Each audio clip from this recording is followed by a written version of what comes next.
कथा। भगवान सूर्यदेव 7 घोड़ों के रथ पर सवार होकर लगातार ब्रह्मांड की परिक्रमा करते रहते हैं। उन्हें कहीं पर भी रुकने की इजाजत नहीं है।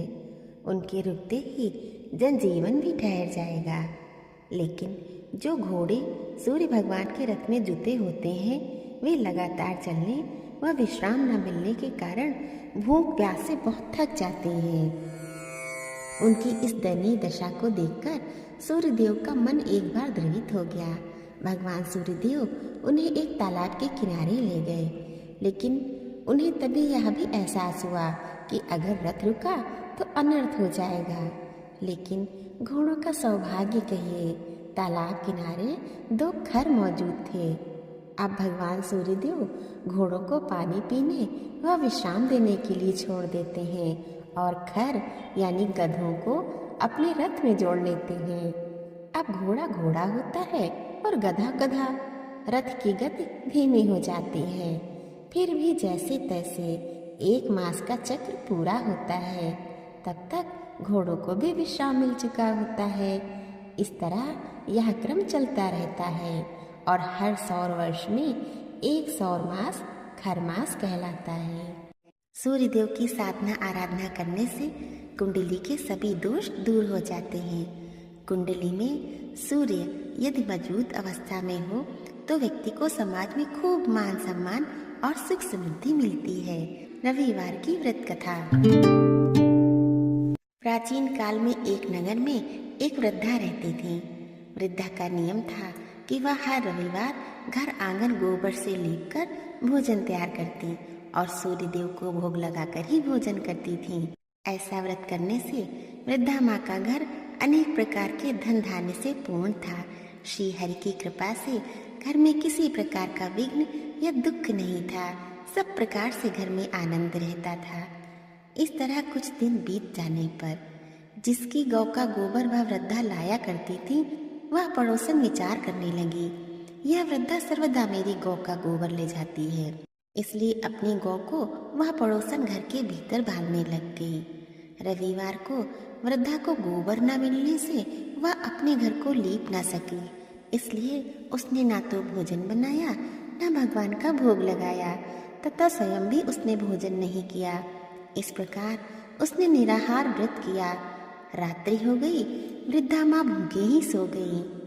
रात्रि में सूर्य भगवान ने उसे स्वप्न दिया और भोजन न बनाने तथा भोग न लगाने का कारण पूछा। वृद्धा ने गोबर न मिलने का कारण सुनाया। तब भगवान ने कहा, माता, हम तुमको ऐसी गौ देते हैं जिससे सभी इच्छाएं पूर्ण होती हैं, क्योंकि तुम हमेशा रविवार को गौ के गोबर से लीपकर भोजन बनाकर मेरा भोग लगाकर खुद भोजन करती हो। इससे मैं बहुत खुश होकर तुमको वरदान देता हूँ। निर्धन को धन, 5 स्त्रियों को पुत्र देकर दुखों को दूर करता हूँ तथा अंत समय में मोक्ष देता हूँ। स्वप्न में ऐसा वरदान देकर सूर्य भगवान अंतर ध्यान हो गए और वृद्धा की आंख खुली तो वह देखती है कि आंगन में एक अति सुंदर गौ और बछड़ा बंधे हुए हैं। वह गाय और बछड़े को देखकर अति प्रसन्न हुई और उसको घर के बाहर बांध दिया, वहीं खाने को चारा डाल दिया। जब वृद्धा की पड़ोसन ने वृद्धा के घर के बाहर एक अति सुंदर गौ और बछड़े को देखा तो द्वेष के कारण उसका हृदय जल उठा। उसने देखा कि गाय ने सोने का गोबर किया है, तो वह उस गाय का गोबर ले गई और अपनी गाय का साधारण गोबर उसकी जगह रख गई। वह नित्य प्रति ऐसा ही करती रही और सीधी सादी वृद्धा को इसकी खबर नहीं होने दी। तब सर्वव्यापी ईश्वर ने सोचा, चालाक पड़ोसन के कर्म से वृद्धा माँ ठगी जा रही हैं, तो ईश्वर ने संध्या के समय अपनी माया से बड़े जोर की आंधी चला दी। वृद्धा माँ ने आंधी के भय से अपनी गौ को भीतर बांध लिया। प्रातःकाल जब वृद्धा ने देखा कि गौ ने सोने का गोबर दिया है तो उनके आश्चर्य की सीमा न रही और वह प्रतिदिन गौ को घर के भीतर ही बांधने लगी। उधर ईर्ष्याल पड़ोसन ने देखा कि बुढ़िया तो गौ को घर के भीतर बांधने लगी है और उसका सोने का गोबर उठाने का दांव नहीं चल रहा है, तो वह ईर्ष्या और डाह से जल उठी और कुछ उपाय न देख? पड़ोसन ने उस देश के राजा की सभा में जाकर कहा, महाराज, मेरे पड़ोस में एक वृद्धा के पास ऐसी गऊ है जो आप जैसे राजाओं के ही योग्य है। वह नित्य सोने का गोबर देती है। आप उस सोने से प्रजा का पालन करिए। वह वृद्धा इतने सोने का क्या करेगी? राजा ने ये बात सुनकर अपने दूतों को वृद्धा के घर से गऊ लाने की आज्ञा दी। वृद्धा प्रातः ईश्वर का भोग लगा भोजन ग्रहण करने ही जा रही थी कि राजा के कर्मचारी गऊ खोलकर ले गए। वृद्धा काफी रोई चिल्लाई, किंतु कर्मचारियों के समक्ष कोई क्या कहता। उस दिन वृद्धा गऊ के वियोग में भोजन न खा सकी और रात भर रो रो कर ईश्वर से गऊ को पुनः पाने के लिए प्रार्थना करती रही। उधर राजा गऊ को देखकर बहुत प्रसन्न हुआ, लेकिन सुबह जैसे ही वह उठा, सारा महल गोबर से भरा दिखाई देने लगा। राजा यह देख घबरा गया। भगवान ने रात्रि में राजा को स्वप्न में कहा, हे राजा, वृद्धा माँ को गाय लौटाने में ही तेरा भला है।